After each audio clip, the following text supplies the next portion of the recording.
नमस्कार दोस्तों, हम बता रहे हैं छठ पूजा की विधि। छठ देवी भगवान सूर्य देव की बहन है, जिनकी पूजा के लिए छठ मनाया जाता है। छठी मैया को प्रसन्न करने के लिए भगवान सूर्य की आराधना की जाती है।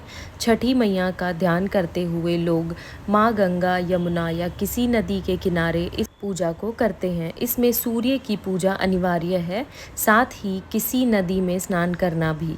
इस पर्व में पहले दिन घर की साफ सफाई की जाती है।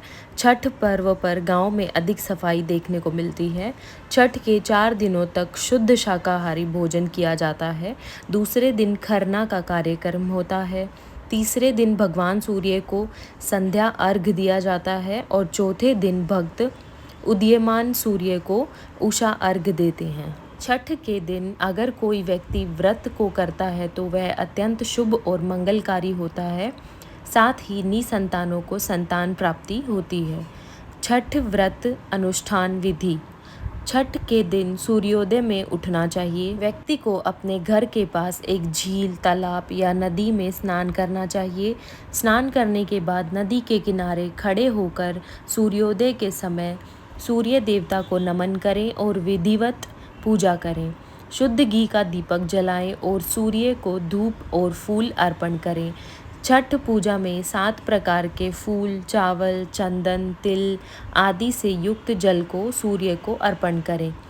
सर झुकाकर प्रार्थना करते हुए ओम सूर्याय नमः 108 बार बोलें। अपनी सामर्थ्य के अनुसार ब्राह्मणों और गरीबों को भोजन कराएं। गरीब लोगों को कपड़े, भोजन, अनाज आदि का दान करना चाहिए।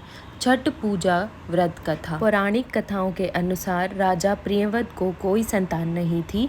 तब महर्षि कश्यप ने पुत्र प्राप्ति के लिए यज्ञ कराकर प्रियव्रत की पत्नी मालिनी को यज्ञ आहुति के लिए बनाई गई खीर दी। इससे उन्हें पुत्र हुआ, लेकिन वह मृत पैदा हुआ। प्रियव्रत पुत्र को लेकर शमशान गए और पुत्र वियोग में प्राण त्यागने लगे।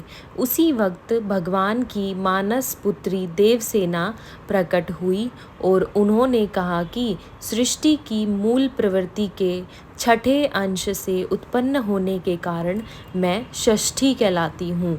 राजन, तुम मेरी पूजा करो और इसके लिए दूसरों को भी प्रेरित करो। राजा ने पुत्र इच्छा से देवी षष्ठी का व्रत किया और उन्हें पुत्र रत्न की प्राप्ति हुई। यह पूजा कार्तिक शुक्ल षष्ठी को हुई थी। मूलतः सूर्य षष्ठी व्रत होने के कारण इसे छठ कहा जाता है। यह पर्व वर्ष में 2 बार मनाया जाता है, पहली बार चैत्र में और दूसरी बार कार्तिक में।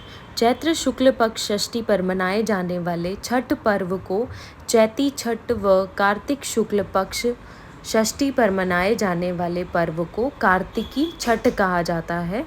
पारिवारिक सुख, समृद्धि और मनोवांछित फल प्राप्ति के लिए यह पर्व मनाया जाता है। दूसरी कथा के अनुसार भगवान राम ने भी की थी सूर्य देव की आराधना। एक दूसरी कथा के अनुसार लंका पर विजय पाने के बाद राम राज्य की स्थापना के दिन कार्तिक शुक्ल षष्ठी को भगवान राम और माता सीता ने उपवास किया और सूर्य देव की पूजा की। सप्तमी को सूर्योदय के वक्त फिर से अनुष्ठान कर सूर्य देव से आशीर्वाद प्राप्त किया था। यही परंपरा अब तक चली आ रही है। एक अन्य कथा यह भी है कि छठ पर्व की शुरुआत महाभारत काल में हुई थी। सबसे पहले सूर्य पुत्र कर्ण ने सूर्य देव की पूजा शुरू की। कर्ण भगवान सूर्य के परम भक्त भी थे। वह प्रतिदिन घंटों कमर तक पानी में खड़े होकर सूर्य को अर्घ देते थे। सूर्य की कृपा से ही वह महान योद्धा बने। आज भी छठ में अर्घदान की यही परंपरा प्रचलित है। छठ पर्व में पांडवों को मिला राजपाट। छठ पर्व के बारे में एक कथा और भी है। इसके अनुसार जब पांडव अपना सारा राजपाट जुए में हार गए, तब द्रौपदी ने छठ व्रत रखा। उनकी मनोकामनाएं पूरी हुई और पांडवों को राजपाट मिल गया। लोक परंपरा के अनुसार सूर्य देव और छठी मैया का संबंध भाई बहन का है, इसलिए छठ के मौके पर सूर्य की आराधना फलदायी मानी गई है। तो बोलिए सूर्य भगवान की जय, छठी मैया की जय। हम प्रार्थना करते हैं छठी मैया आप सभी की मनोकामनाएं पूर्ण करें।